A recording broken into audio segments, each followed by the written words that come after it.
শেফা আর মিরাজ অন্তরঙ্গ অবস্থায় খাটের উপর শুয়ে আছে। এর মাঝে আইভি প্রবেশ করলেন। আইভিকে দেখে মিরাজ আর শেফা উঠে আইভির সামনে দাঁড়ালেন।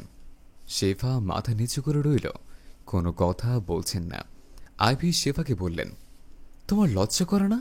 তোমার স্বামী আজ কাছে না থাকায় বাইরের পরপুরুষ এনে এইভাবে শরীরের চাহিদা মেটাচ্ছ? যাও, আমার চোখের সামনে থেকে চলে যাও। তোমাকে পরে দেখছে, আগে ওকে সাইজ করে নেই। শেফা মাথা নিচু করে ওখান থেকে চলে আসলেন। আইভি মিরাজকে বলতে লাগলেন, তুমি এইভাবে আরেকজনের বউকে পটিয়ে দিনের পর দিন ভোগ করছ, তোমার কি বিবেকে একটুও বাঁধল না? জবাবে মিরাজ বললেন, দেখেন, আসলে আপনি আমাকে ভুল বুঝছেন। আমার সাথে শেফা ভাবির কোনো সম্পর্ক নাই। শেফা ভাবি আমাকে জোর করে এসব করেছে। আপনি আমায় মাফ করে দেন। আপনাদের বাড়িতে আর কোনোদিনে আসবো না। আইভি বললেন, একটা মেয়ে মানুষ কখনো একটা ছেলেকে জোর করে কিছু করতে পারে না। আপনি শেফাকে পটিয়ে আর যা কিছু করার করেছেন, আপনার শাস্তি পেতেই হবে। আপনার বাড়িতে কে কে আছে তাই বলেন, না হলে আপনাকে পুলিশে দেব। মিরাজ বললেন, বললাম তো, শেফা ভাবির সাথে আমার কোনো সম্পর্ক নাই। শেফা ভাবি আমাকে ফ্যান ঠিক করার কথা বলে রুমে এনে জোর করে আমার সাথে। আপনি আমাকে মাফ করে দেন। আমি আর কোনো দিনই আপনাদের বাড়ির ত্রিসীমানায় আসব না। এর মাঝে শেফা ফ্রেশ হয়ে ওদের সামনে এসে দাঁড়ালেন। আইভি শেফাকে বলতে লাগল, ফ্রেশ হয়ে এসেছ? ভালো হয়েছে। যাও, গিয়ে ড্রয়িং রুমে বসো। একদম এদিকে আসবে না।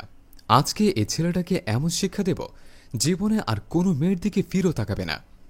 শেফা মাথা নিচু করে ওখান থেকে ড্রয়িং রুমের দিকে চলে গেল।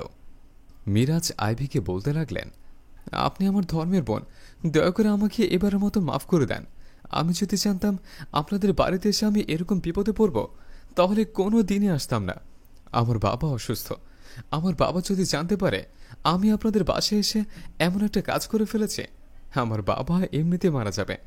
দয়া করে আমার বাবার কথা চিন্তা করে আমায় মাফ করে দেন।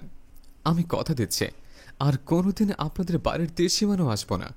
আইভি মিরাজের কোনো কথাই শুনছে না। আইভি মিরাজকে বলতে লাগল, তুই শেফার সাথে কি কি করেছিস আমাকে খুলে বল। মিরাজ আবারও বললেন, বললাম তো, আমি কিছুই করিনি। যা করার শেফাই আমার সাথে করেছে।